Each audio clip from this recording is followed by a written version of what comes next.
Magandang umaga, Pilipinas. Narito ang magiging lagay at taya ng panahon ngayong Miyerkules, 01 April 2026. Sa kasalukuyan, wala tayong minomonitor na low pressure dito sa labas, ganoon na rin sa loob ng ating Philippine Area of Responsibility. Samantala, patuloy na umiiral itong ridge of high pressure area na nakakapekto dito sa malaking bahagi ng Northern Luzon.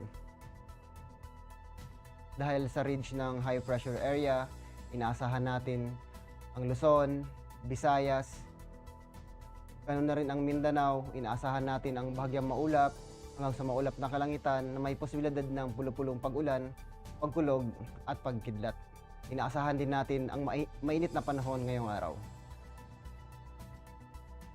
Para sa flight level wind chart, dulot ng ridge of high pressure area, inaasahan natin ang tamtama at mahinang hangin na nagmumula sa Hilaga Silangan. Samantala dito naman sa Visayas at Mindanao, inaasahan natin ang hangin na nagmumula sa Silangan. Pagdating dito sa flight level na 10,000 feet, ganun pa rin inaasahan natin ang mahinang hangin na nagmumula Hilaga Silangan dito sa Luzon. Samantala dito sa Visayas at Mindanao, inaasahan natin ang mahinang hangin na nagmumula Silangan. Samantala dito sa 18,000 feet, inaasahan natin ang malakas na hangin nagmumula Kanluran na nakapekto dito sa Northern Luzon. Samantala dito naman sa Visayas at Mindanao, inaasahan natin ang malakas na hangin nagmumula Silangan. Ang impact nito sa flight operation para sa Metro Manila at nalabing bahagi ng ating bansa, inaasahan natin ang subsiding air mass resulting in stable condition or fair weather. Ang impact nito sa rotary, generally favorable condition, good visibility and light wind, ideal for low-level operation.